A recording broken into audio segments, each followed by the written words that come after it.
মধ্যপ্রাচ্যের প্রবাসী শ্রমিকদের সুখবর দিলেন উপদেষ্টা আসিফ নজরুল।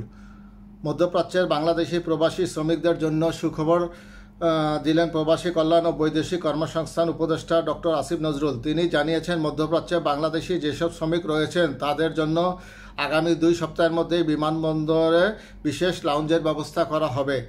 শনিবার 5 অক্টোবর ঢাকায় মালয়েশিয়ায় শ্রমবাজার সম্প্রসারণ বিষয়ে ওয়েজ আর্নার্স কল্যাণ বোর্ড এবং মালয়েশিয়ার পারকেসর মধ্যে চুক্তি সই অনুষ্ঠানে তিনি কথা জানান। আসিফ নজরুল বলেন, আমাদের প্রবাসীরা যখন বিদেশে থাকেন তখন তারা বাংলাদেশের প্রতিনিধিত্ব করেন। প্রত্যেকেই বাংলাদেশের এক একটি পতাকা হয়ে কাজ করেন।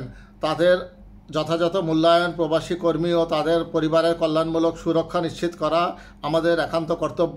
তিনি বলেন, মালয়েশিয়ার প্রধানমন্ত্রী ঘোষণা করেছেন তারা বাংলাদেশ থেকে 18,000 কর্মী নেবেন। বিষয়টি কিছু জায়গায় ভুলভাবে উপস্থাপন করা হয়েছে। আমরা জানি গত 31শে মের মধ্যে যে 17,000-এর বেশি কর্মী মালয়েশিয়া যাওয়ার কথা ছিল তারা দুর্ভাগ্যবশত যেতে পারেননি।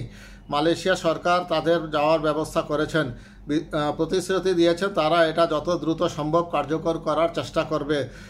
সিন্ডিকেটের মাধ্যমেই নয়, মালয়েশিয়ায় লোক পাঠানোর রিক্রুটিং এজেন্সি ওপেন করে দেওয়া হবে বলেও জানান উপদেষ্টা আসিফ নজরুল সাহেব।